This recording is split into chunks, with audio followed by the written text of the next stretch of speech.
विगत कक्षाओं में हम भारतीय उदारवादी नेताओं की चर्चा कर चुके हैं। आज हम गोखले और उदारवाद की चर्चा करेंगे। गोखले के राजनीतिक विचारों में 19वीं सदी के उदारवादी विचारों की स्पष्ट छाप हमें देखने को मिलती है। उन्होंने भारतीय राष्ट्रीय कांग्रेस में उदारवाद का प्रसार किया और जनजीवन को उदारवाद की ओर आकर्षित किया। यह उनका बहुत बड़ा योगदान था। गोखले अपने गुरु महादेव गोविंद रानडे की भांति यह मानते थे कि भारत में अंग्रेजों का शासन विधाता की इच्छानुसार हुआ है और वह भारतीयों की भलाई के लिए स्थापित किया गया है। उनका यह दृढ़ विश्वास था कि भारत में अंग्रेजी शासन भारतीय जनता को स्वायत्तता की ओर प्रवृत्त करेगा और कालांतर में भारतीय स्वयं अपना प्रशासन चलाने योग्य हो जाएंगे। उदारवादी विचारधारा के कारण ही उन्होंने भारत में संविधानवाद का सहारा लिया। उनका मानना था कि भारत संवैधानिक विकास का मार्ग अपनाकर अपनी राजनीतिक प्रगति कर रहा है। उनके विचारों में अंग्रेज भारत की सत्ता को नैतिक न्यास के रूप में रखते हैं। गोखले क्रमिक विकास के समर्थक थे, इसीलिए वे चाहते थे कि भारत अपनी प्रगति के प्रत्येक चरण में सोच समझकर आगे रखे। इसका एक कारण भी था कि वे इस तथ्य से परिचित थे कि अंग्रेज जितना आसानी व शीघ्रता से भारतीयों को राजनीतिक स्वतंत्रता प्रदान करने वाले नहीं हैं। वे यथार्थवादी व व्यवहारवादी राजनीतिज्ञ थे, इसीलिए उन्होंने वही किया जो तत्कालीन परिस्थितियों में संभव था। यथार्थवाद उदारवाद। फिरोज शाह मेहता व सुरेंद्रनाथ बनर्जी की भांति गोखले का उदारवाद यथार्थ था।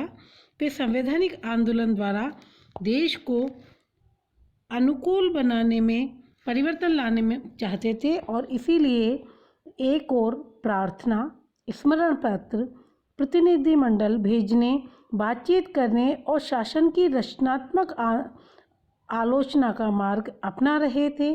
वहीं दूसरी ओर वे आंदोलन व हिंसात्मक विद्रोह का विरोध भी कर रहे थे। वे अंग्रेजों का भय दिखाकर कोई राजनीतिक सुधार कराना नहीं चाहते थे। उन्होंने उदारवाद का उद्देश्य नैतिक अनुनय विनय से किया।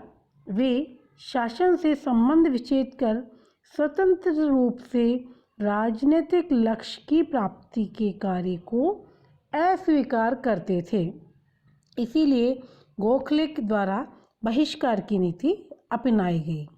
गोखले बहिष्कार की नीति के भी विरोधी थे।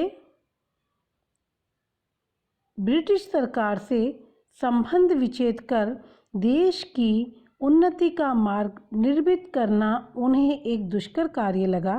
उनकी धारणा थी कि आर्थिक बहिष्कार की नीति द्वारा विदेशी राजनीतिक नियंत्रण की मात्रा में कमी नहीं आ सकती।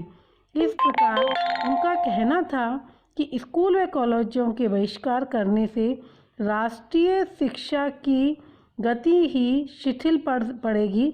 सरकारी नौकरियों के बहिष्कार के संबंध में उनका कहना था कि नौकरियों का बहिष्कार तभी सफल हो सकता है जबकि सरकारी काम के लिए एक भी व्यक्ति अपने आप को उपस्थित न करे।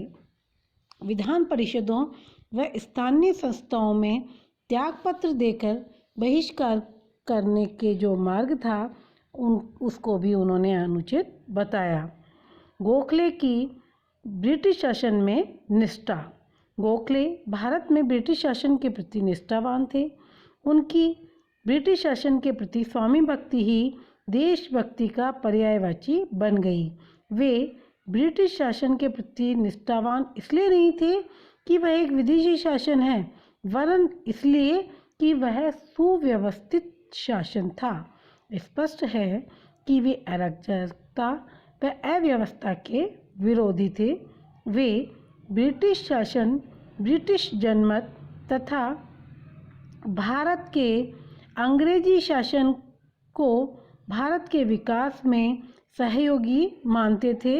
इसीलिए वे शासन के विरुद्ध षड्यंत्र अथवा असहयोग प्रदर्शित कर ब्रिटिश शासन को तनिक भी विकृत या दुर्बल बनाने के पक्ष में नहीं थे। गोखले व ब्रिटिश उदारवाद। गोखले का ब्रिटिश उदारवाद में अत्यधिक विश्वास था। वे अंग्रेजों की न्यायप्रियता, निष्पक्षता और सदाचारता में पूर्ण विश्वास रखते थे। दादाभाई नौरोजी की भांति उन्हें भी विश्वास था कि ब्रिटिश राजनीति का अंतःकरण एक दिन अवश्य भारत के साथ न्याय करेगा। वे भारत के प्रति काफ़ी आशान्वित थे। ब्रिटिश शासन के पक्षधर होते हुए भी भारतीय समस्याओं को वे कभी नज़रअंदाज नहीं करते थे।